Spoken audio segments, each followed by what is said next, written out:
반갑습니다. 오늘은 불지품 법문으로 말씀을 드리겠습니다. 제가 한번 불지품을 봉독에 보시고 오시도록 했는데 봉독하고 오셨나요? 예, 봉독을 잘 하신 것 같습니다. 법문을 받들어서 아시겠지만 불지품은 부처님의 경지와 부처님의 신법에 대해서 하신 법문입니다. 아마 봉독하시면서 느끼셨겠지만 부처님의 마음이라고 하는 것은, 부처님의 경지라고 하는 것은 이런 경지구나, 이런 마음이구나 하고 느끼셨을 겁니다. 그러시면서 나에게도 이런 마음이 있었구나, 또는 있구나, 있겠구나 하는 생각도 아울러 하셨을 것 같습니다. 그래서 내게도 이런 신법이 원래 있을 텐데 만에 하나라도 이 마음을 좇아서 나도 이렇게 살아가야 되겠다, 그런 다짐을 했을 걸로 생각이 됩니다. 불지품 1장 법문을 봉독에 올리겠습니다. 대종사 말씀하시기를 이 세상에 크고 작은 산이 많이 있으나 그 중에 가장 크고 깊고 나무가 많은 산에 수많은 짐승이 의지하고 살며 크고 작은 냇물이 곳곳마다 흐르나 그중 가장 넓고 깊은 바다에 수많은 고기가 의지하고 사는 것 같이 여러 사람이 다 각각 세상을 지도한다고 하나 그 중에 가장 덕이 많고 자비가 더른 인물이라야 수많은 중생이 몸과 마음을 의지하여 다 같이 안락한 생활을 하게 되리라. 불지품 1장 법문입니다.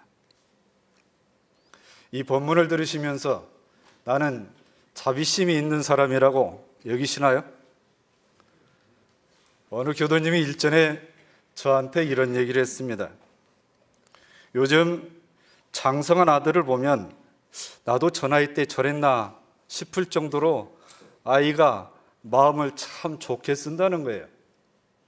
그래서 왜 그럴까 생각을 해봤더니 그 아이를 임신을 했을 때 대종사님께서 임신한 부인들에게 당부한 그 법문을 철저하게 지켰답니다. 그 법문을 기억하시겠지만 대종사께서 이 법문을 하셨죠. 임신한 부인들은 모진 마음을 내지 말며 모진 말을 하지 말며 모진 행동을 하지 말라 하시고 특히 살생을 금하라고 하시면서 태아가 모태 가운데 있을 때는 그 영식이 밝은 정신이 어리는 때라 그 부모의 마음과 말과 행동이 태아의 장래 성질에 영향을 주기가 쉬우니 그동안 태모의 근신이 극히 중요하다, 이렇게 법문을 하셨습니다. 이 법문을 낱낱이 유념 삼아서 좀 별스럽다 할 정도로 그렇게 지냈답니다.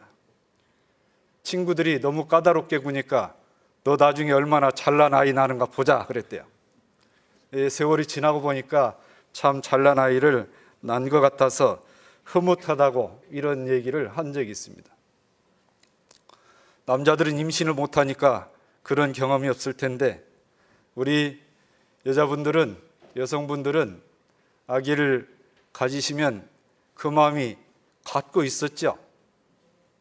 그 마음이 다 있었습니다.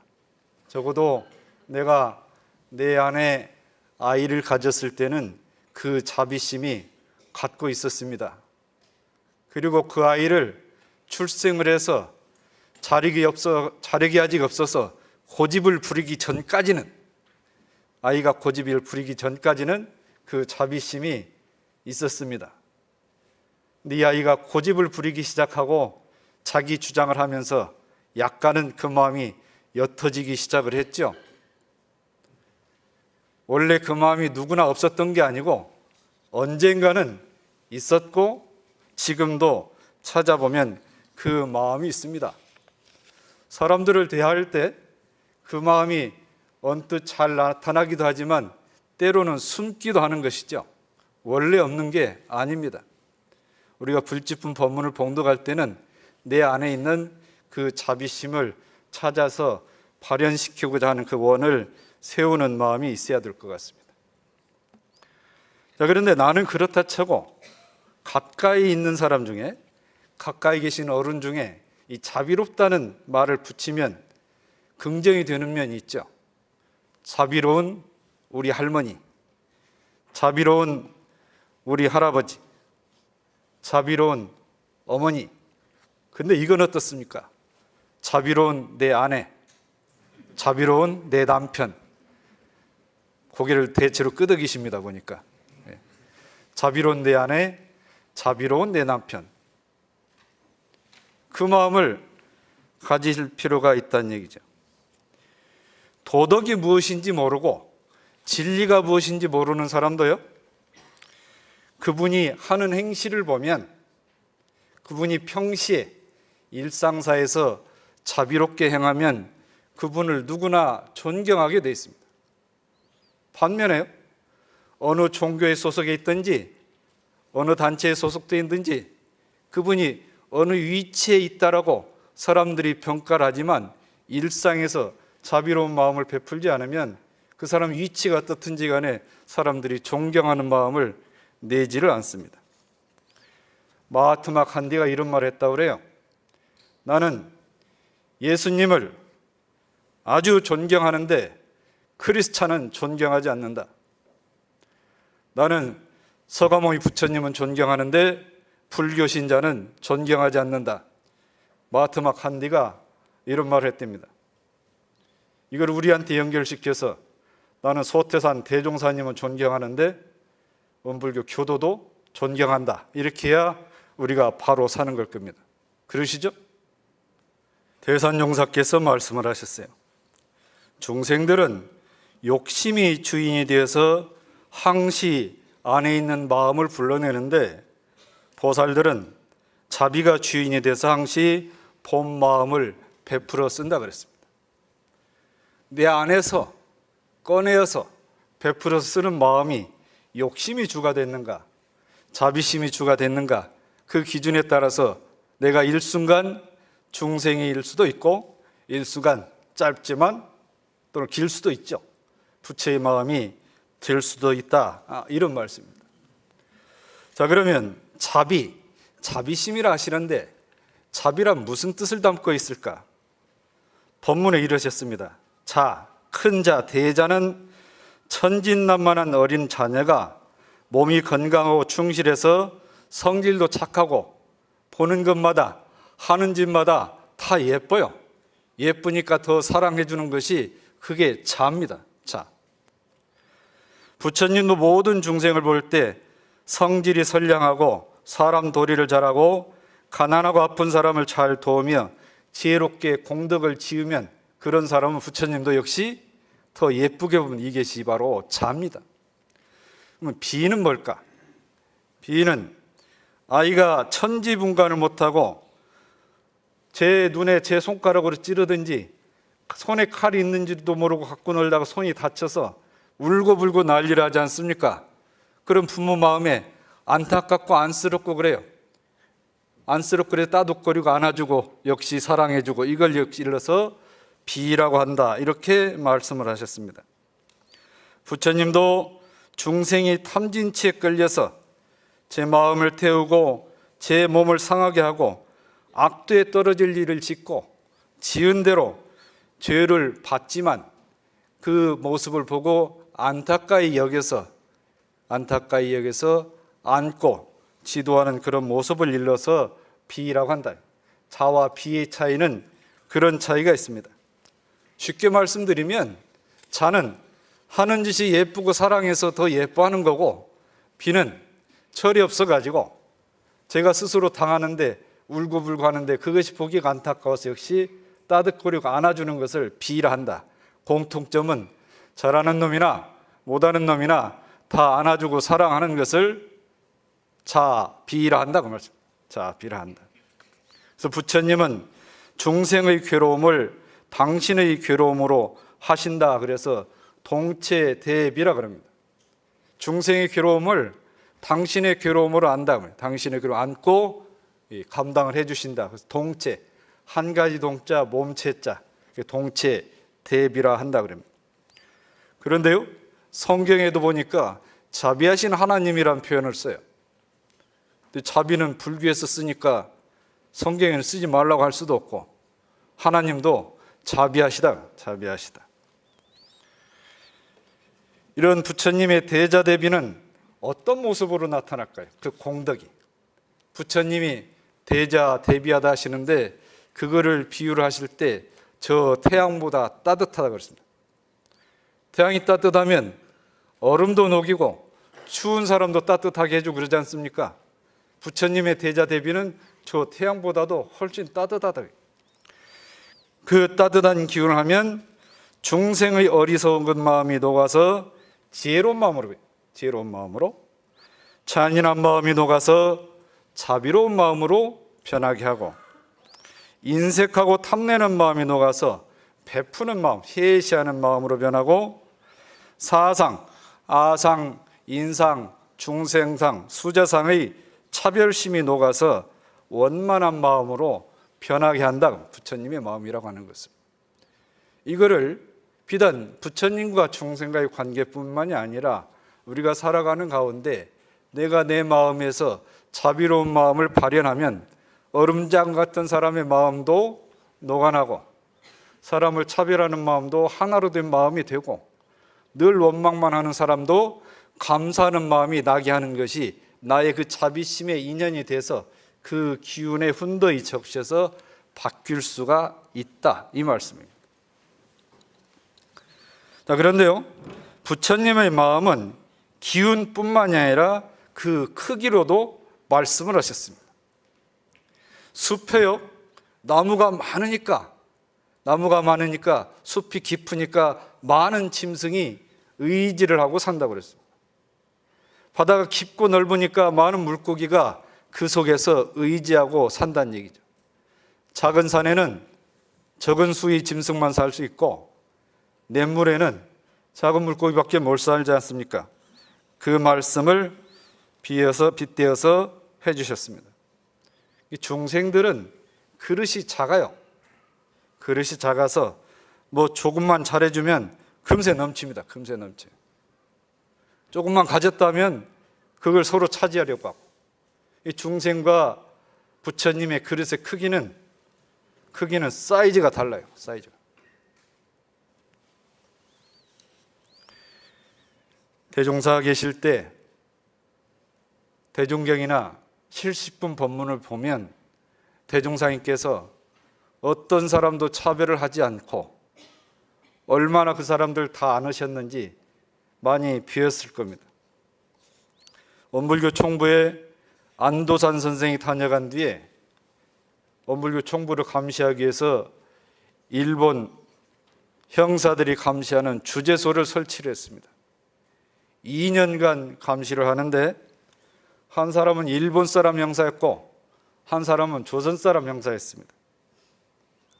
그 사람들이 밤낮으로 감시를 해요. 감시를 했는데 대종사께서 그 사람을 챙기고 사랑을 합니다. 제자들이 보니까 좀 못마땅해요. 그럴 것까지는 없지 않습니까? 그렇게까지 할 건 없지 않습니까? 그대들하고 나의 생각이 다르다. 저 사람을 감화를 시켜서 제도를 받게 하면 안 될 것이 무엇이냐? 그럼 하시면서 그 사람이 있든지 없든지 항상 그 사랑하는 마음을 놓지 않아서 마침내 입교를 해가지고요, 원불교를 도와주는데 표시를 안 나게 도와줍니다. 표시를 안 나게. 그래서 이 사람 본명이 나중에 두 이자 하늘천자, 그래서 황이천이죠. 그 사랑의 정도가 그분의 삶에 대해서 단행본으로 책이 나와 있습니다. 그 책에 보면 아주 대종사님을 한 생각도 틀림없이 진짜 존경하는 삼부처님이라고 그렇게 표현을 했습니다. 자비시며 그 나오는 경로가 여러 가지가 있겠죠. 그런데 이거를 우리가 기억하기 쉽게 말로 하는 자비심, 몸으로 하는 자비심, 또는 기운과 마음으로 하는 자비심, 이렇게 한번 생각을 해봤습니다. 첫째로 말로 하는 자비심인데요, 대종사께서 하루는 한 제자를 몹시 꾸짖었습니다. 시간이 좀 지나서 그 제자가 다시 오는데 좀 전에 하셨던 것과 정반대로 아주 자비하신 성안으로 대하는 거예요. 옆에 있던 제자가 의아해서 그 연유를 여쭙습니다.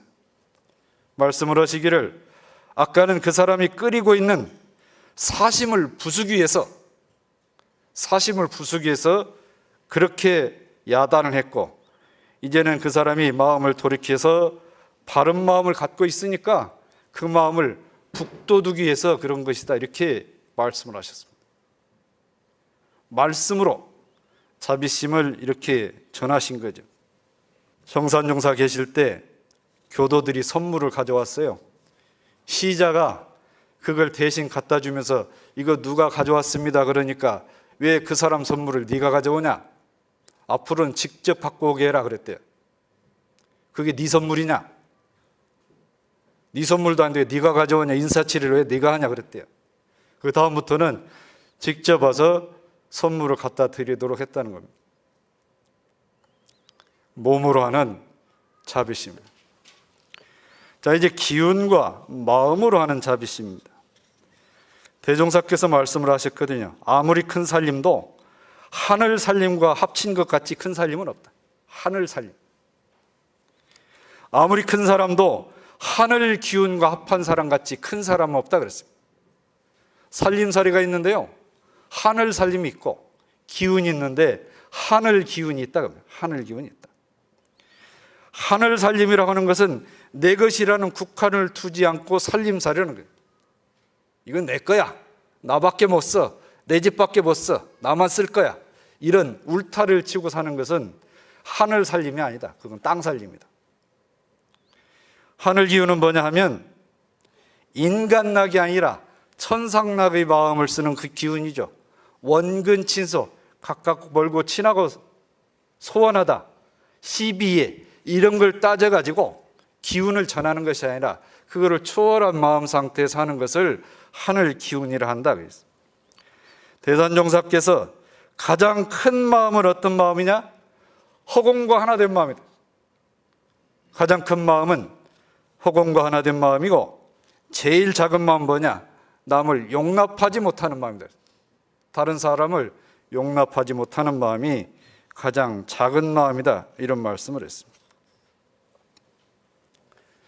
천지는요, 이제 입춘도 지나고 머지않아서 따뜻한 바람이 불 텐데, 그 따뜻한 바람이 불면 겨우내 얼어있던 만물이 서서히 깨어나잖아요. 만물이 살아납니다. 그 바람을 기다렸다가 맞아서 살아납니다. 부처님도 아무도 모르게 자비로운 바람을 불려준다고 그랬습니다. 그 바람 덕에 중생의 마음이 살아나고, 중생의 차가운 기운이 녹아나고, 중생이 원망하는 마음이 감사하는 마음으로 돌려서 살게 하신다는 말씀이죠. 대종사님 제자 중에 원산 서대원이라는 제자가 있었어요. 이 제자는 대종사께서 불조여경, 원불교 경전을 편집을 하는데 불교에 대한 지식을 충분하게 틀리지 않게 올바르게 담아내야 되겠다, 그런 생각을 갖고 대종사님께 말씀도 안 하고 절로 가서 한동안을 살았어요. 한동안을 살고 오니까 대종사님께서 대중 앞에서 몹시 혼을 냈습니다. 몹시. 한 이틀 지났는데 대중들이 공사를 해요. 공사하는데 뭐라고 공사를 하냐? 저 사람은 우리 회상에 두면 원불교를 불교의 하나의 종파같이 만들 수도 있으니까 저 사람은 쫓아내야 되겠다, 결의를 했어요. 결의하고 결의서를 각서를 받아가지고 대종사님한테 가져오니까 대종사께서 그 제자를 몹시 혼내면서 이 종이를 죄도 남기지 말고 바로 불살라버려 그랬어요. 내가 아무리 대원을 꾸진다 해도 너희들은 그 사람이 입산한 뜻을 알지 않느냐? 그 입산한 뜻을 간곡하게 얘기하면서 용서를 해달라고 빌어야 할 일이 너희들 일이지, 같은 동료를 쫓아내자고 결의를 해? 당장 가서 죄도 안 남게 싹 없애라. 죄도 안 태워서.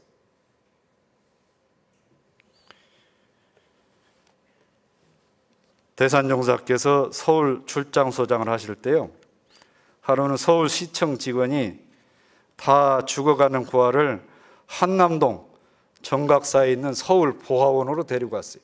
해방 후에 은불교에서 이제 고아들을 많이 받아주고 전쟁 후에도 받아주고 그랬는데, 다른데 고아원 가냐 안 돼도 안 받아줘요.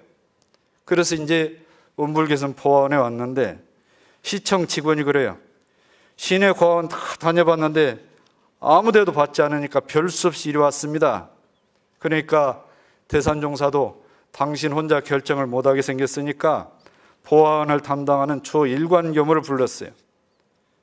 말씀으로시 나 같으면 맡아서 기르겠는데 보안 임원들은 뜻이 어떠냐 하고 물으니까 조일관교무가 우리가 안 맡으면 어디서 맡겠습니까? 하고 맡으셨다는 거예요. 그런데요, 마냥 좋다고 하는 것만이 이게 자비일까? 그것도 의문심 되잖아요. 분명히 잘못했어요. 저대로 가면 본인만 상하는 게 아니라 대중일도 그르치게 될 그런 상황인데, 그런 때까지도 무조건 좋다 하는 것이 이게 진짜 자비심이냐? 한 제자가 의구심이 나서 여쭤봤습니다. 끝내 옳지 않게 사는 사람까지 그렇게 하는 것이 자비심입니까? 어떻게 대처하는 것이 좋습니까? 하고 여쭈니까 불의한 사람을 아무리 타일러도 듣지 않으면 큰 경계를 써가지고 계과를 시키는 것이 그게 자비심이다. 그래서 계과를 시키는 것이. 선악을 불고하는 자비는 참 자비가 아니다. 죄고를 방지해 주는 것이 참 자비다. 이렇게 말씀을 하시면서, 그러나 그 죄고를 방지해 주는데 마음에 미운 마음이 나서 해야 할 마음이 있으면 그거는 자비가 아니다. 그랬어요. 자비가 아니다. 동병상련이라는 말이 있죠. 동병상련. 같은 병을 겪고 있으면 그런 서로 간에 연민이 생기잖아요. 그거 누구나 다 할 수 있는 거예요. 동병상련은 누구나 다 할 수 있습니다. 같은 병을 갖지 않았어도 그 연민하는 마음을 갖는 것이, 그것이 참 자비다, 그 말씀. 같은 마음 가져가지고 같은 병 가져서 연민하는 마음은 보통 사람도 다 할 수 있는 거예요. 같은 병이 아닌 서로 다른 병을 가진, 또는 나는 병이 없지만 저 사람 병을 가진 그런 처지가 됐더라도 역시 연민하는 마음이 나야 그게 진정한 참 자비다. 이렇게 법문을 하셨습니다. 요즘에는 불가에 자비 명상이라는 게 이름을 떨치고 있습니다. 자비 명상, 자애 명상. 이것은 무슨 말이냐 하면, 다른 사람에게 자비를 베푸는 것도 물론 지당한데 내 안에 있는 자비심, 내 안에 있는 자애로운 마음을 불러일으키는 그런 명상을 자비 명상, 자애 명상 그렇습니다. 일을 하다가 실수를 했어요. 실수를 하면 괴로워할 수도 있잖아요. 그럴 때 마음을 멈추고, 괜찮아, 그래도 최선을 다했잖아, 잘한 거야, 스스로 다독여보라는 거예요. 스스로 위로해주고, 스스로 다독이고, 스스로 좋은 마음을 일으키고, 이게 자비명상, 자애명상, 그 말이에요. 우리가 처처불상을 말하죠. 곳곳에 부처님이 있으니까 일마다 불공을 해라, 사사불공하라. 그런데요, 내가 보니까 저쪽이 부처님 안 같아요. 근데 불공을 하라고 하니까 돼요? 되죠. 처처불상의 참 뜻은 뭐냐면, 모든 존재가 다 부처님 종자가 있으니 부처님으로 다 받들어야 된다, 이 마음도 있지만, 대해서 모시는 내 마음 자세는 뭐냐면, 먼저 내 안에 그런 마음이 일어나야 됩니다. 우선 순서가 내 마음에 그 마음이 일어나야 저 사람을 진심으로 진짜 부처님 불공하듯이 대해진다. 내 안에 그 마음을 찾아서 그 마음을 불러일으켜야 된다. 대종사께서 부처님은 어떤 사람이냐 하면 진리를 내 몸과 마음을 사용할 때 그게 진리를 둘러 씌워서 사용하는 사람이 부처님이고 성인이다 그랬어요. 진리가 뭡니까? 불생불멸 인과봉의 이치를 알아가지고 내가 심신작용을 할 때 그게 맞춰서 경우에 따라서 맞춰서 잘 쓰는 것이 그 사람이 부처님이고 성인이다. 그럼 불생불멸 인과봉의 이치를 어떻게 맞출 거냐? 어떻게? 불생불멸 이치는 어떤 때 대조를 하죠? 내가 변하는 것에 집착할 때, 이 변하는 것이 영원한 것이 아닌데 이것이 마치 영원할 것일 것 마냥 거기에 집착하고 주착하고 분별할 때 그때 대조하는 것이 불생불멸의 이치입니다. 인과봉의 이치는 뭡니까? 내가 복을 지을 자리인데도 자꾸 죄를 지려고 그래요. 네? 선한 걸 지어야 될 때인데도 안쪽으쪽 하려고 그래요. 그럴 때는 인과봉의 이치로 대조를 해가지고 죄 지을 순간을 복으로 돌려서 내가 나에게 올 죄복을 내 임의로 할 수 있는 능력을 갖게 하는데 대조하는 것은 인과봉의 이치. 이 불생불멸 이치, 인과봉의 이치 떨어질 수 없잖아요. 같이 있어요. 같이 있으니까 그 같이 있는 이치를 저 이론상 진리라고 하잖아요. 그래서 대종사께서 이론상 법에 이 원상은 내 눈을 사용할 때 쓰는 것이니 원망구족한 것이며 지공무사한 것이로다 한 거예요. 이 원상은 내 눈을 사용할 때 바로 쓰면 원망구족하고 지공무사한 부처님이 된다 그 말씀이에요. 이론상 법어가.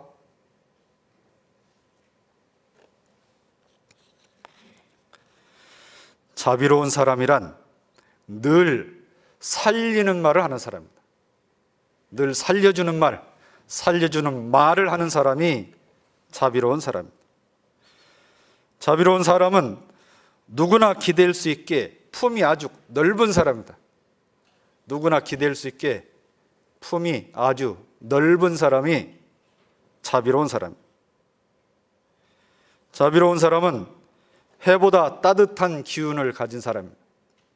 해보다도 따뜻한 기운을 가진 사람이 자비로운 사람. 자비로운 사람은 중생의 지혜를 밝혀서 감사하는 마음으로 살 수 있게 해주시는 분이 자비로운 사람입니다. 내 안에 원래 그 마음이 다 있습니다. 그 이치 따라서 자비로운 마음을 찾아서 잘 발현하셔가지고 늘 덕이 많고 자비롭고 너른 공부인이 되시기를 기도합니다. 감사합니다.